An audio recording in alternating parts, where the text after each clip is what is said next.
So these two experiences of the township and village enterprises and the special economic zones are quite specific to the Chinese experience. So these firms called township and village enterprises were at the beginning a kind of a heritage of the small-scale industry that existed in the people's communes in agriculture. When agriculture was decollectivized, it was the basis of a development of local enterprises for about 15 years. It has been the most dynamic part.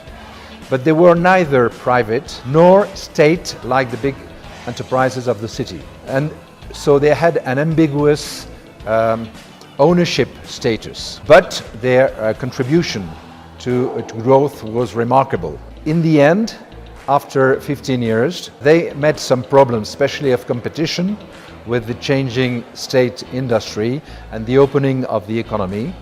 And in the 1990s, eventually, they were most privatized. The special economic zones, they also have appeared as a kind of transitory process. This type of opening with specific fiscal conditions for foreign capital, etc., were extended to big cities of the coast and later to the whole coast of China and eventually into the entire country also. So the special character of these zones gradually declined, actually.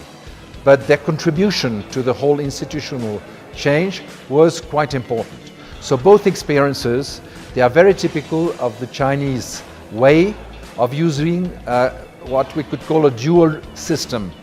You know, you have the old system there and you introduce some experiments in a tentative way, and possibly for some time you will have two different rules, and after that you may or may not extend it wider. Institutional transformation that would be a success are always embedded in a national condition, context.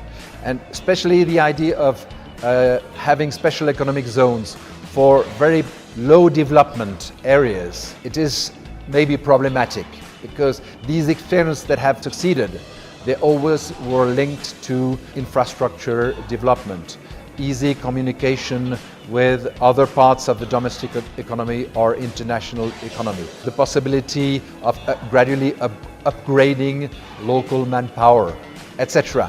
If there is such a program in Mexico, which I don't know, it is extremely important that it would be based on local conditions, historical experience, present problems of international integration. So China may bring some lessons, but you have to be careful not to think you have found the general recipe. So China has launched these great programs of accelerating technological innovation in the last 15 years. They are big programs and big funding for the government, especially in state-owned enterprises, but also on a wider scale. Because part of the research and development is made in the private sector also, especially the telecommunications sector.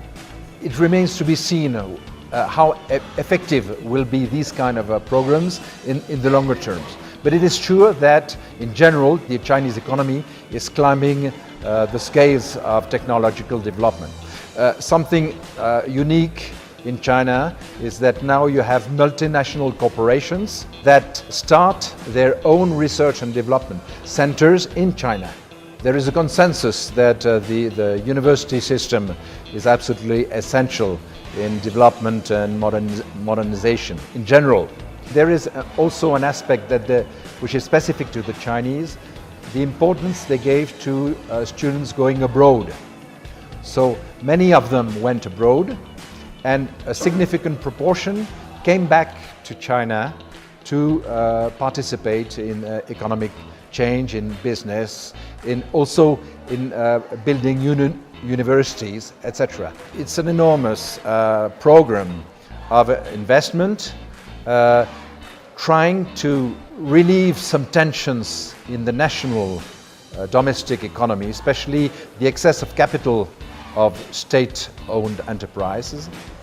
And also it has a geopolitical aspect to extend Chinese influence, economic and political influence, in a number of countries.